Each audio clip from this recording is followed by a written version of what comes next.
we're going to turn to something that's happening this afternoon. President Biden set to sign a bill into law within the hour, making Juneteenth an official federal holiday. Juneteenth celebrated across the country, predominantly in Black American communities, to mark the day when federal troops arrived in Texas to ensure that all enslaved people knew they were freed and were, in fact, freed. So let's go back to Avery Harper, along with Leah Wright-Rigueur, an American history professor at Brandeis University and ABC News contributor, for more. So, Leah, first let me begin with you, if I may.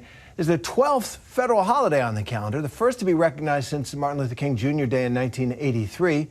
How significant is this, do you think?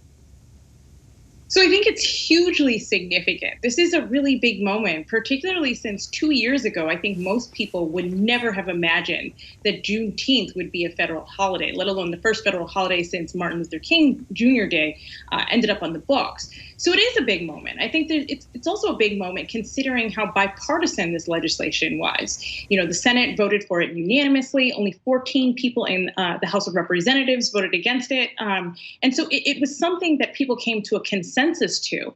I think there's also a level of significance in thinking about what this kind of proclamation symbolically represents.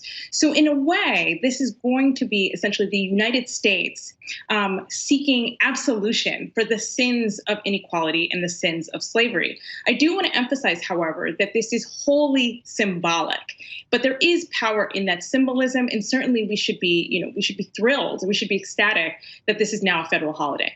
And Avery, this bill passed with overwhelming support in the House and a unanimous vote in the Senate. But some activists, to Leah's point, are criticizing this as symbolic change compared to things like police reform or reparations. So where do those efforts stand in Congress right now? Right.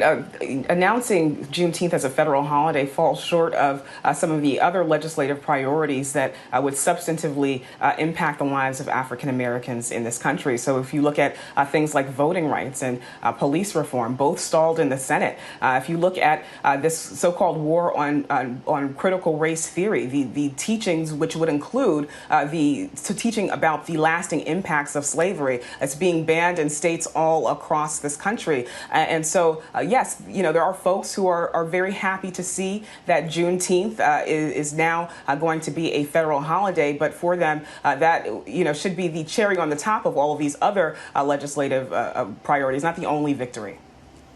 Absolutely. So, Leah, this bill is set to be signed just the day before the holiday will be officially observed for the first time. So my kids are going to be off from school tomorrow. There are a lot. How unusual is that? I remember the huge fight over the Martin Luther King Jr. holiday, which seems unusual now, but there was a big fight about that. Took years. How unusual is that it happened this quickly? I mean, so one of the things that we can look at to determine how unusual this is the fact that the amount of time that has passed since the last federal bill was passed into law. And that was the Martin Luther King Jr. holiday. We know that there was an enormous fight over it, and that the president at the time, Ronald Reagan, was incredibly reluctant to sign this bill into law, although he begrudgingly did so. And so I think we can see that this is really unique. In some ways, it is unexpected. But on the other hand, we do know that in an era where we've had over a year of sustained protest about police brutality, about rampant inequality, particularly racial inequality, about the historical legacy of discrimination and racism in this country, that for many, something like passing a federal holiday would be kind of the driver, that would be the impetus to push something into effect very rapidly, very quickly. But it also means that we can focus on symbolism, right? The symbolism of a federal holiday, as opposed to the concrete action that activists, that organizers, that civil rights leaders have been asking for, not just for the last year, but really for generations. And so I think we can't discount how rapidly this comes into effect, but part and parcel of the reason why it happened so fast is because it's almost a relatively easy ask of people to symbolically recognize a federal holiday, as opposed to doing concrete work to put in real solutions. And Avery, we know federal workers will observe Juneteenth tomorrow on the 18th, since the 19th falls on a Saturday. But the New York Stock Exchange, for example, will not close for Juneteenth this year, saying that they'll consider closing for 2022. So how can we expect this all to play out tomorrow and then in future years?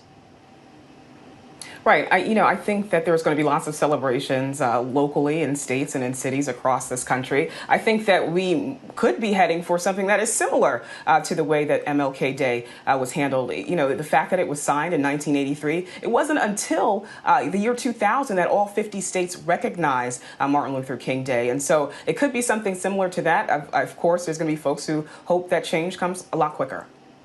For sure. Leah, we're seeing this change on the federal level, but as Avery just mentioned there, states are different. I did not know 17 years passed before all 50 states recognized Martin Luther King Jr. Day.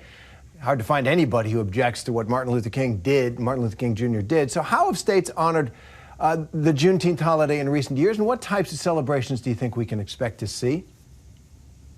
Sure. So I think one of the things that has emerged that's been pretty fascinating about all of this is that as of right now, only 2 states don't have any kind of Juneteenth celebration.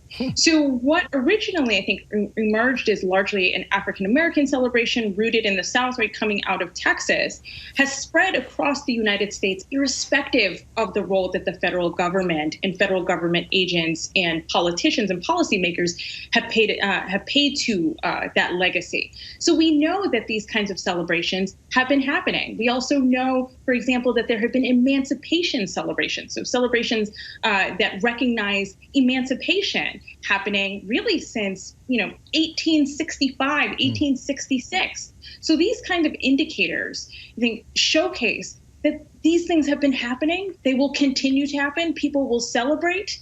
It's just that now we have a federal holiday recognizing that. And recognizing that freedom and justice and harmony and equality is something all of us can celebrate. Leah Wright-Rigueur and Avery Harper, thanks very much. Thank you. Hi, everyone. George Stephanopoulos here. Thanks for checking out the ABC News YouTube channel. If you'd like to get more videos, show highlights, and watch live event coverage, click on the right over here to subscribe to our channel. And don't forget to download the ABC News app for breaking news alerts. Thanks for watching.